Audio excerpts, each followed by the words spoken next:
Hello and welcome everyone to today's webinar. My name is Jennifer Caveney and I will be facilitating today's presentation. All right, so let's get started. Our speaker today is Dr. Jamie Willems. She received her PhD in food chemistry from the University of Saskatchewan and currently works as the manager of special analysis at Eurofins SFA Laboratories in New Berlin, Wisconsin. Well, thank you for that introduction. So today I do want to present on approaches for the analysis of clean-in-place chemical contamination. So before I get into the meat of the presentation, I just want to give a very brief background on kind of who we are and what we do. As mentioned, I work for Eurofins SF Analytical, and we have a number of labs across the U.S., but our location is in New Berlin, Wisconsin, right near Milwaukee. And at our site, we do a number of different types of kind of non-routine specialty testing, kind of these testing when you don't have a general offering or you have something unique that you need to address. So for example, we do a lot of foreign material characterizations, off odors, off flavors, custom method developments and setups, and we also do, like, for example, legal support and product recall. But today in particular, I want to focus in on our clean-in-place chemical contamination offerings.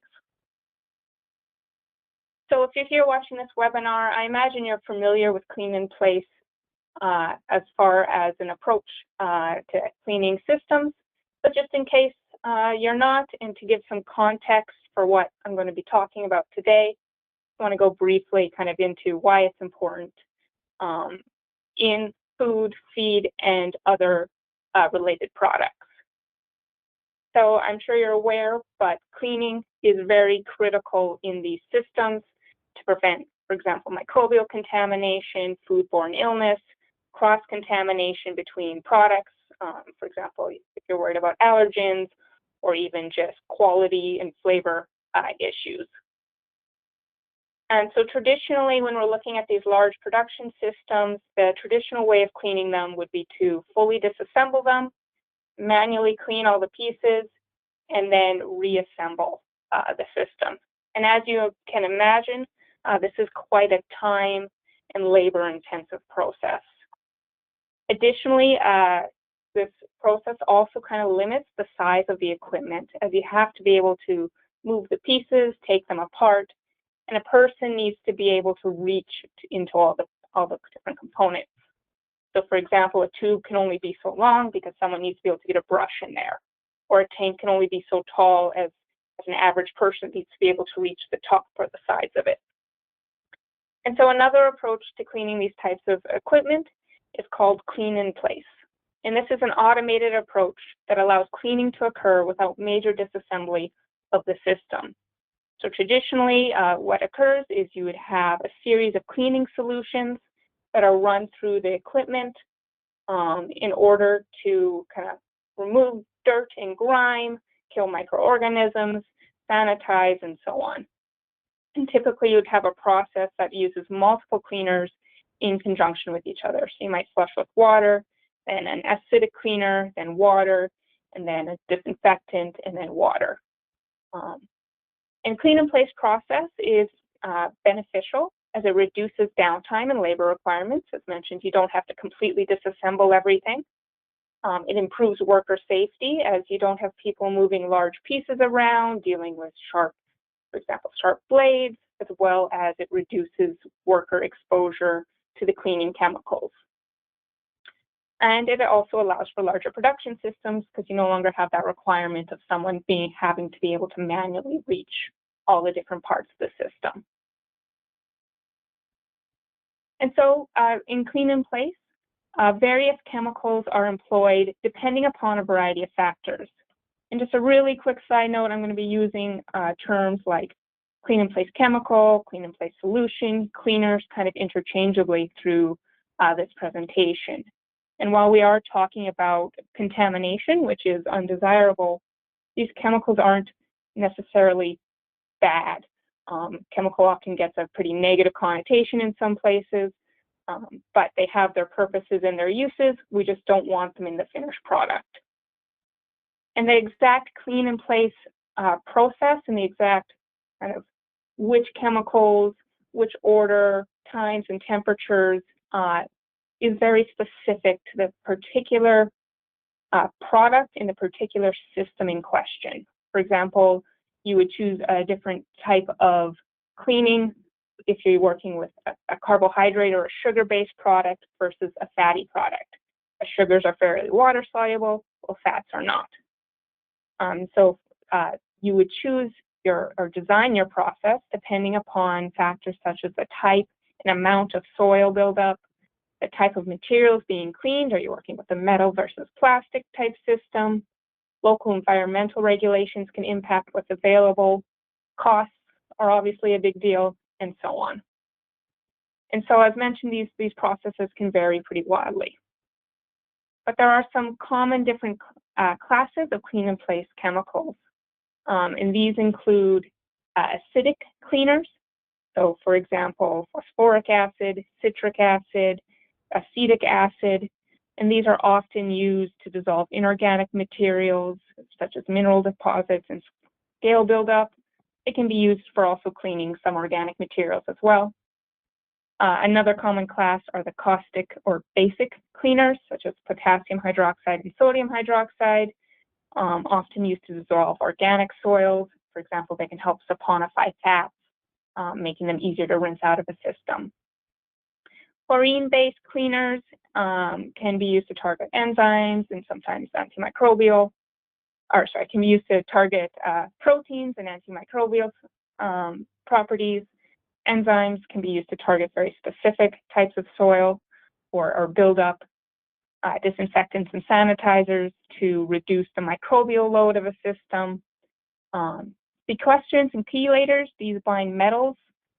This can be used in conjunction with other cleaners, especially if you're working with hard water, to bind metals to prevent scale buildup, but also sometimes these metals can interfere with other cleaners, and so you'd use a chelator to bind those and make your other cleaners more effective.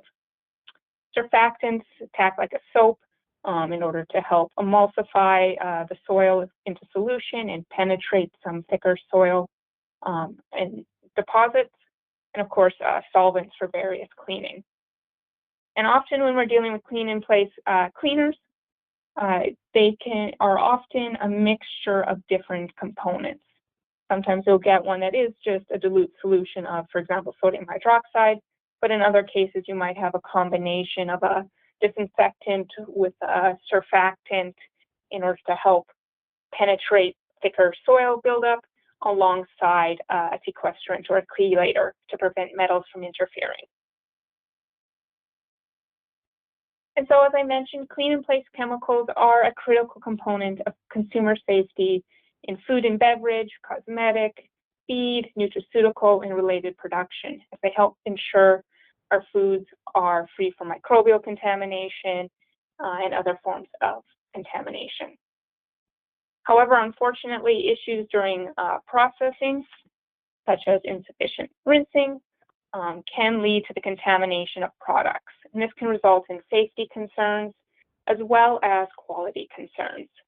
So for example, when I'm talking about quality concerns, some impacts you can see are a cleaner residue leading to a chemical-like off flavor or maybe a soapy-like off flavor. Another example of a quality impact would be changes to pH, which can impact product formulation, for example, impacting how a product gels, as well as texture. And as well, pH can also impact other factors such as color and flavor. And so there's a lot of different potential impacts of a contamination event. And so there, as I mentioned, there are a variety of different clean and place chemicals and types of products that they are used on. And so there's a lot of different potential impacts, and not every project is the same. That is, there's no kind of one-size-fits-all approach to testing for this type of contamination. So our approach to these unique products, our projects, kind of can be broken down into into 4 steps very broadly. First, we want to gather as much information as possible about the issues observed. So what cleaner or cleaners were used? What is the final product? Is this a small-scale contamination, or is it impacting a lot of product? Is it there in large amounts and small amounts? What is the impact that you're seeing? Is it a safety concern? Is it a quality concern? And so on. The more information we have to work with, the easier step 2 is, which is using that information to develop a specific testing plan in order to target the issues you are seeing. From there, we execute the testing and provide a summary report with all the details of how we tested, obviously results, and tables and figures as needed. And then from there, we also offer interpretation of results, including direct communication with scientists as needed, depending upon your background and comfort with this type of testing. So to get into it a bit more in detail, as I mentioned, there are a variety of factors to consider when targeting clean-in-place chemicals. And one of the big ones, obviously, is the specific cleaner of concern. As I mentioned, many clean-in-place solutions are mixtures or dilute solutions. And so they can contain a multiple of compounds, multiple different compounds in a variety of different ratios. And so the first thing we like to do is evaluate the potential contaminant. We use information, for example, from product specifications, formulation sheets, safety data sheets, to choose the best markers to target. So what are we going to look for when we're looking at the products to see, is this cleaner there or not? Another major consideration is the potential level of concern. Are we looking at trace contamination? Do we need low limits of detection? Or are we looking at larger bulk contamination? Are you seeing a kind of major issue or changes in the product, such as changes in color or texture? And finally, the third kind of major thing we're targeting is the type of product impact, that is the product matrix. Is it a liquid? Is it a powder? Is it high fat, protein? As this impacts kind of the methods we can use, as well as how we would need to prep and prepare samples. So for example, on this slide, I have a kind of a triangle pyramid that's often used to group food products based upon their, in this case, macronutrient content, but it's really useful for kind of figuring out, okay, foods which have similar or different matrices. So for example, you would treat a sample that is 100% fat, something like fish oil, differently than you would treat a sample that is 100% or mostly carbohydrate, something like honey. And so we take all these factors into consideration, and we then tailor the method to the specific issue of concern. And methods for clean-in-place contamination can be generally classified into 2 categories. The first of these is untargeted methods. And these are non-specific methods. So in this case, instead of looking necessarily directly for the cleaner, we're looking for the impact it had. We're looking for differences between control samples, samples that weren't contaminated, that we know are good, and the suspect samples, the samples we think might have been contaminated. Untargeted methods are really useful in certain situations as they are more broadly applicable. They're useful in the cases where you might not know what kind of contamination occurred, but you are seeing some issues, or for chemicals that don't stick around. For example, certain antimicrobials, disinfectants such as hydrogen peroxide react very quickly with organic materials, but they still have an impact on the final product, their final texture, pH, color, and so on.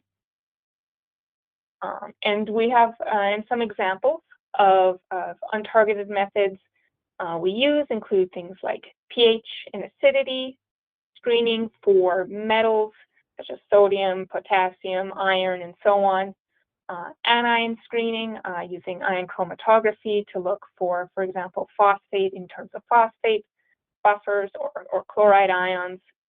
And typically we use a selection of these methods in tandem with each other to kind of get an overall profile of both the control and the suspect samples.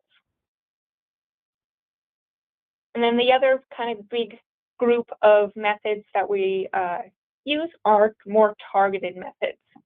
And when we're looking at targeted methods, we're looking for very specific clean-in-place chemicals. That is, we are targeting that one cleaner or a group of cleaners.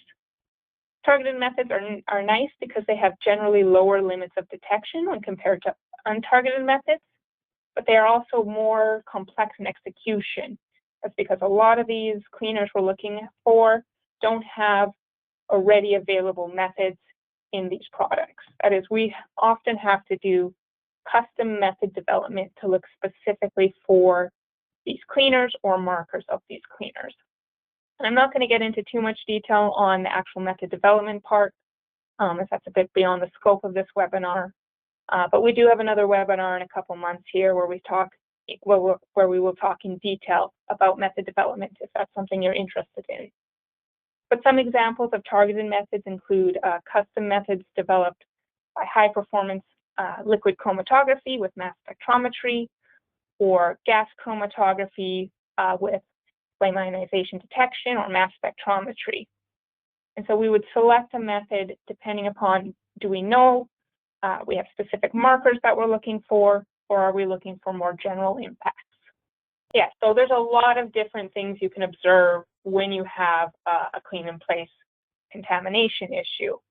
And so I gave kind of a brief, kind of high-level view of how we approach these unique projects, these unique issues. And now I want to go into a bit more detail in some case studies to give you an example of kind of exactly how this looks kind of in a real-world situation. And so I want to give some details, and hopefully this helps expand upon this approach. So the first case study is going to be looking at an untargeted analysis of a fermented product.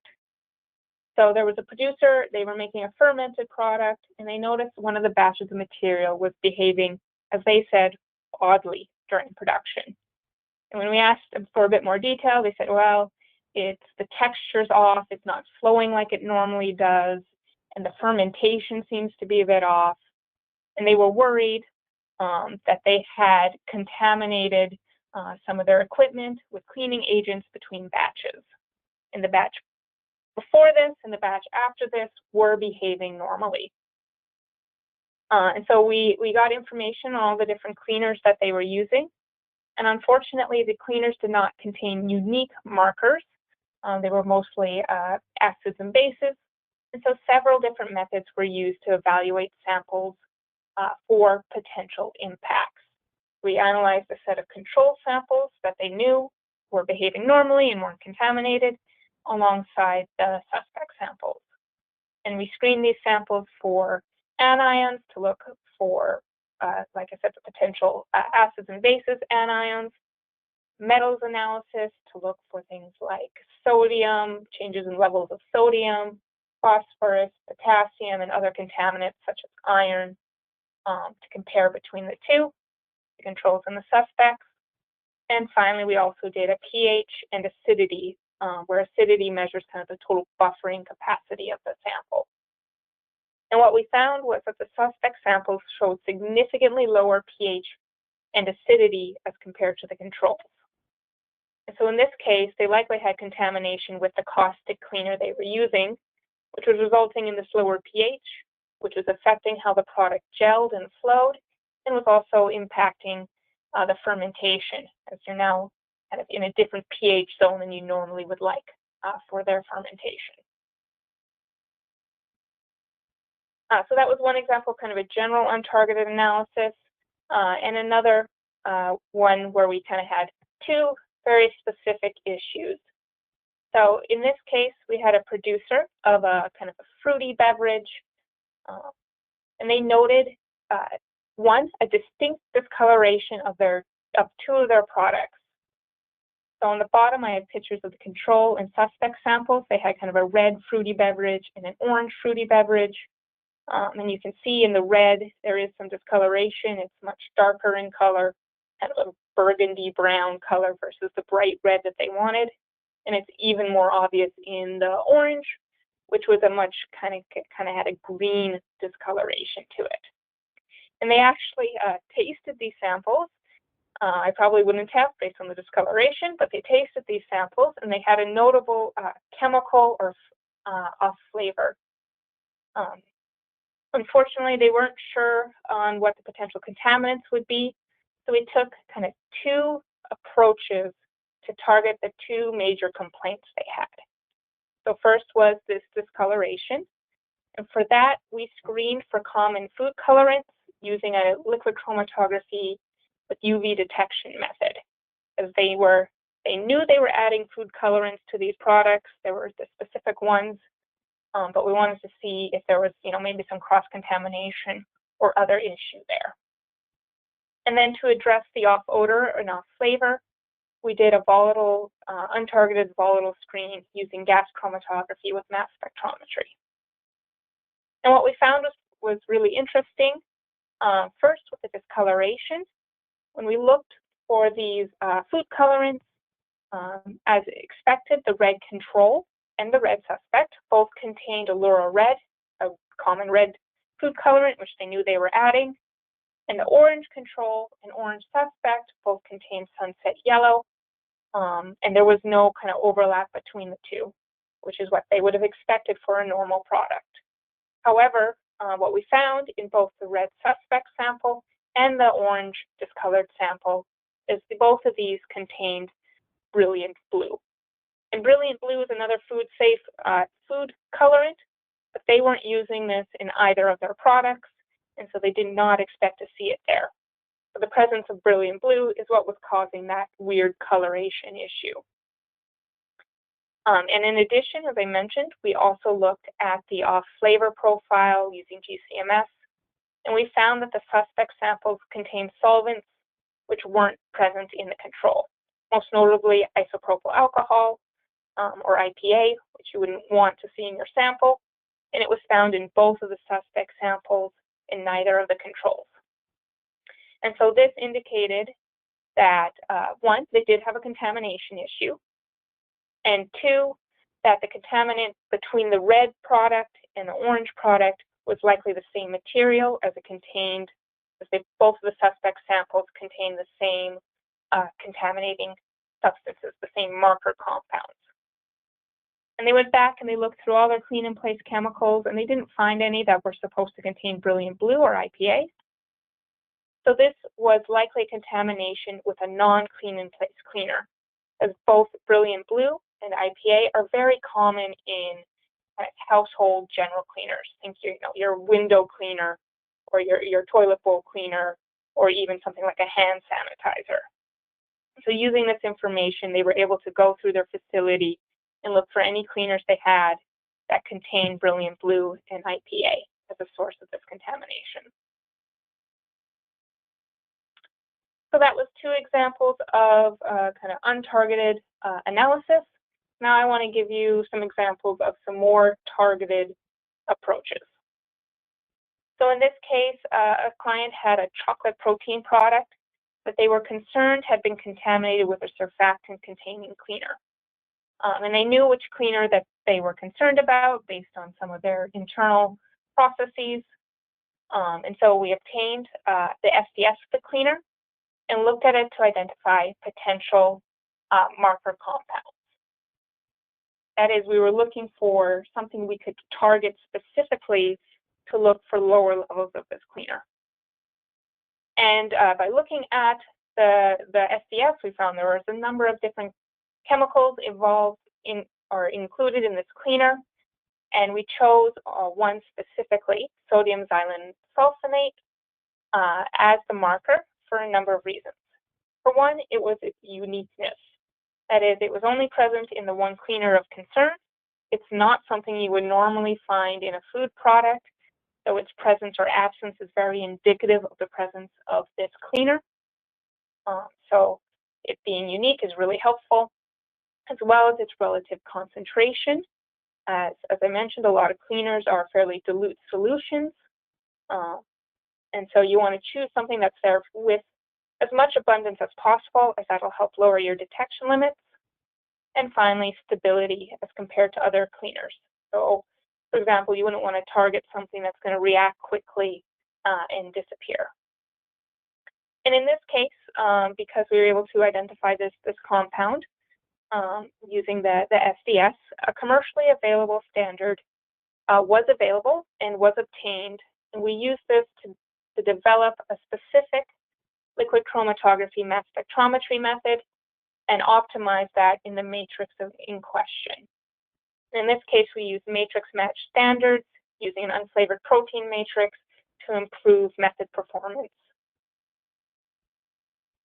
And so from there, we took samples that were known not to be contaminated, control samples, the samples they were worried about, the suspect samples, and we also analyzed the cleaner, so we could determine how much of this sodium xylene sulfonate was in the cleaner, and use that to correlate, if we saw it in the samples, how much cleaner was present in the sample. And we also performed matrix spikes to show, like, hey, if it was there, would we see it? And we got good recovery. And so if you're familiar with chromatograms, you can already tell, but in this case, we did not detect contamination in any of the samples. So on this slide, I have chromatograms of the suspect sample. And as you can see, there is no compound, there's no peak there for the sodium xylene sulfonate. But we've also, like I said, spiked it in to show we could recover it, and we got a good distinct peak, indicating that if it was present, we would have detected it. And we kind of got a unique kind of triplet peak here, because sodium xylene sulfonate is actually a mixture of different positional isomers. You can see we got kind of that unique co-eluting peak, but it was very clear and distinct from the baseline, making it a good target compound. And so fortunately, in this case for them, we were able to relieve their concern and show that there was no contamination in the product. In another example of a targeted approach, we did evaluation of a process setup. So there was a producer of a canned beverage wanted to ensure that a new cleaner that they were using, an antimicrobial cleaner, was not contaminating their final product. That is, their process was sufficient with rinsing and so on between batches. And so once again, we were able to obtain a sample of this cleaner along with the safety data sheets. And when we looked at these, we determined the primary antimicrobial agents were pretty reactive, and so not necessarily the best markers. So instead, we looked for surfactants in the cleaner to target instead. And if you've ever spent a lot of time looking at SDS sheets, you'll know they don't always have the most detailed information. So in this case, we didn't have information on what specific surfactants were present, just that there should be some there. And so we, unlike the last case study, we weren't able to purchase a commercially available standard. And we didn't have, as I mentioned, specific information on the structure. So the step one was to use a less targeted approach, an untargeted approach, where we took the cleaner and we screened it generally by LCMS and used that to identify the most abundant surfactant to use as a marker. From there, we took that marker and further optimized the method to use tandem mass spectrometry to look for lower levels, specifically in this product. And in this case, because we were dealing with liquids, and based on the compound in question, we were able to prepare samples via dilution with diverting the initial part of the run to get rid of most of the contaminating matrix and to avoid fouling the system. And so using this method, we were able to screen a bunch of their products for this potential, for this cleaner. And in fact, because we couldn't obtain a commercially available standard, we used the cleaner itself as our calibration, as our reference material to make a calibration curve. And unfortunately, we did detect the cleaner at part per million levels in the finished products. with levels varying between different flavors and production lines. So here you can see I have chromatograms once again with the marker compound in 2 of the products. You can see it's there to roughly double the amount in the vanilla product versus the chocolate. And so our analysis showed notable contamination with the cleaner, indicating changes were needed to the rinse procedure prior to official sample production. And finally, I just want to go over one last case study, and this one's kind of a unique one that kind of falls between the untargeted and targeted approach, and kind of a unique situation overall. And so what happened here was during a post-production inspection, a manufacturer found a small piece of sponge stuck in a gas nozzle. So the way their system worked is most of it was done clean in place. They had a few nozzles that they would take apart, scrub manually, put back together, and then run their clean in place process prior to sample production. And unfortunately, they observed after all their sample production that some of that sponge had been stuck in one of the nozzles. And this nozzle was used for gas that purged the headspace of their sample of their product. So they were concerned. They wanted to ensure that no off-gassing from the sponge, nothing was leaching from the sponge into their product. Unfortunately, the sponge piece itself was no longer available. They didn't keep it.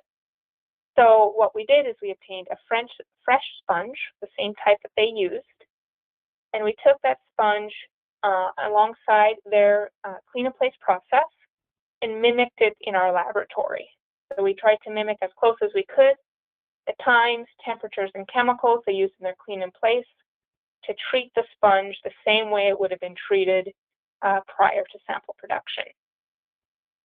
So you can see on the slide I have kind of a very zoomed-in picture of the sponge pre-treatment, your classic green scrubby sponge, as well as post-treatment. And as you can see, it got quite degraded due to the high temperatures and harsh and strong chemicals that were used. So a lot of this material was broken down during the clean-in-place process. From there, we took the untreated sponge, the treated sponge, alongside control and suspect samples. And we tested these by gas chromatography mass spectrometry using an untargeted method to look for any volatiles that might have been released during sample production or during their production of their product. So as I mentioned, samples were initially screened for the general volatile profiles, and what we found was that the untreated sponge had a fairly abundant profile of different volatiles that were off-gassing, while the treated sponge showed much lower profile, which isn't unexpected as it had already undergone a lot of heat treatment. So a lot of those compounds had already been driven off and were gone even prior to sample production. However, from that general profile, we were able to select some of the most abundant compounds and further target them to look for lower levels in the sample. Unfortunately, in this case, once again, we found no evidence of contamination. You can see here on the sponge, we had a pretty clear peak for one of our markers, but it was not detected in either the control samples or the suspect samples. So once again, they were able to kind of take a deep breath and put their minds at ease about this product. And so those are just some kind of examples of some of our targeted and untargeted approaches and some of the unique situations they can be used in when we're talking about potential contamination. So just to quickly sum up, clean in place is an important process, and they can be critical to consumer safety in foods, beverages, and related products. However, unfortunately, sometimes issues during the process can lead to product contamination, which can be a safety and quality issue. However, the detection of clean-in-place contamination can be performed through various approaches based on, depending upon the cleaners in question, the sample matrix, and the goals of analysis. So thank you very much for your attention. If you have any questions or want to reach out, our email and phone number is on the slide for you there. Okay, awesome. Thank you so much, Jamie. Excellent presentation. So much great information shared. So thank you. So we do have time for a few questions. So the first question pulling from the chat today is, what do you do if there is no control or uncontaminated sample available? So ideally in these processes, we do want an uncontaminated sample so we can compare directly to it. In the case of a targeted analysis where we're looking specifically for a marker compound like the sodium xylene sulfonate, we can work without a control. We would just test the suspect sample, look to see if it's present or not. Like I said, ideally we'd want a control, because so like, hey, if we do detect it, we don't detect it in the control. But in those cases, it's fairly straightforward. In the cases of untargeted analysis, that's much more challenging. The goal of untargeted is to compare your control versus your suspect to look for differences. If for some reason you don't have a control, if you have information on typical ranges for example, pH or sodium content and so on, we can also compare back to those, such as a specification sheet or a C of A. Perfect, thank you. Another question, can you test samples if we don't have a sample of the cleaner or cleaners? Yes, we can test samples without that. Once again, it is much easier when we do have the cleaner. We do need, if we don't have the cleaner, we do need information on what is present in the cleaner. So, for example, as I mentioned, a safety data sheet, specification, so we know what we're targeting. One of the big limitations there with targeted methods is often you can't get precise concentrations of the different components of a cleaner as they're proprietary. So we could say, hey, we do detect this marker, but we can relate it generally based on, for example, the SDS to how much would be present. Without the cleaner, we can only give kind of a general range. Okay, thank you. And another question kind of along those same lines. What if I am unsure which cleaners may have contaminated my sample? So if you're not sure of what kind of contamination occurred, one is that's what untargeted approach is for. We can do a general look at, once again, suspect versus control samples. So if you had a caustic and an acidic cleaner, we could look and say, okay, pH is higher or lower, most likely contaminated with one of those. The other approach would be, if you need lower levels, and one more targeted approach would be to choose markers from each of those cleaners and look for multiple markers in your product. Okay. All right, perfect. All right, well, thank you so much, Jamie. So I just want to say thank you so much to everyone who's attended today. And, again, thank you to Jamie for her presentation. Definitely reach out to us with any additional questions, and we are happy to connect further to discuss these important topics. This now will conclude today's presentation. Have a great day.